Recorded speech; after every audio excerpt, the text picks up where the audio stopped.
Kita bisa klik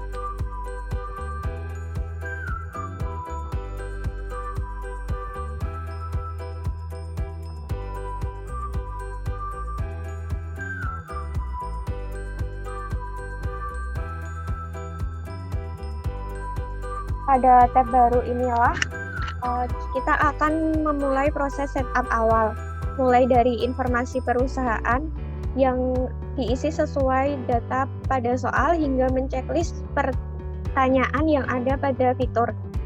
Ikuti langkah-langkah sesuai dengan petunjuk pada video ini. Untuk nama perusahaan kita isi dengan PT Indah Jaya. Lalu untuk level distribusi kita pilih retailer. Untuk bidang usaha kita pilih shopping atau belanja. Untuk nomor telepon kita isi. Untuk faksimile kita juga isi. Untuk email kita isi dengan PT Indah Jaya.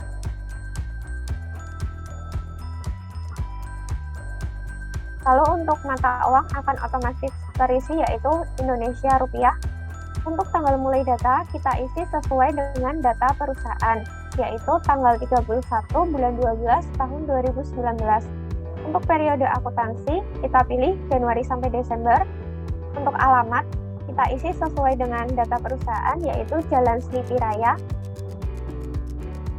nomor 112 sampai 115. Untuk kota atau kabupaten kita isi dengan DKI Jakarta. Lalu untuk kode pos kita isi yaitu 004. Untuk kode pos ini kita isi bebas. Lalu klik lanjut. Nah, di sini ada tampilan fitur yang harus kita jawab sesuai dengan kondisi usaha yang sudah disediakan pada soal. Di sini kita akan menceklis yaitu apakah perusahaan Anda memungut dan membayarkan pajak pertambahan nilai. Di sini karena tadi di soal ada, jadi kita pilih ya. Lalu, apakah perusahaan Anda memotong atau dipotong pajak penghasilan PPh 23 saat pembayaran? Kita pilih ya. Lalu, apakah perusahaan Anda mencatat aset-aset perusahaan? Kita pilih ya. Dan yang terakhir, apakah perusahaan Anda menghitung anggaran biaya, beban, dan penjualan? Kita pilih ya.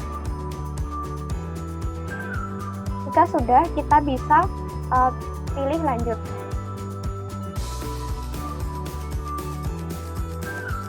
Kemudian di sini ada fitur penjualan. Untuk penjualan sendiri kita juga sesuaikan dengan kondisi perusahaan.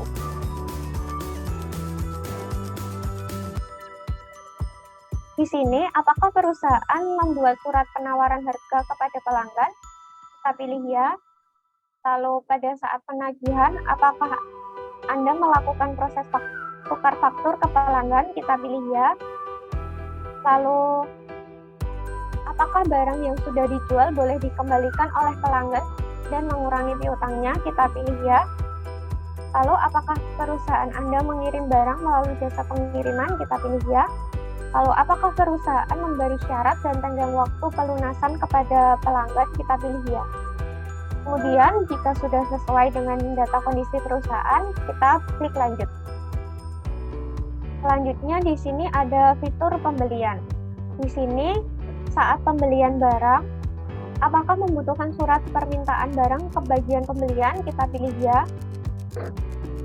Lalu apakah perusahaan Anda membuat PO ke pemasok? Kita pilih ya. Lalu jika sudah sesuai, kita klik lanjut. Selanjutnya yaitu ada fitur persediaan. Pada fitur persediaan ini kita juga sesuaikan dengan kondisi perusahaan. Apakah barang yang dijual memiliki lebih dari satu satuan pada satu jenis barang?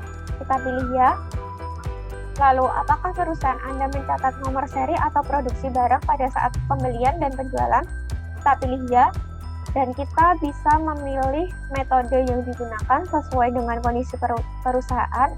Di dalam informasi perusahaan tadi, kita menggunakan metode average atau rata-rata. Lalu untuk fitur-fitur ini bisa kita ubah di kemudian hari melalui menu preferensi. Setelah sesuai, kita pilih lanjut. Di sini terdapat pilihan apakah Anda ingin accurate otomatis membuat daftar akun perkiraan, kita unchecklist, atau kita tidak memilih accurate otomatis membuat daftar akun perkiraan. Jika semuanya sudah sesuai, kita bisa klik selesai. Lalu kita tunggu prosesnya.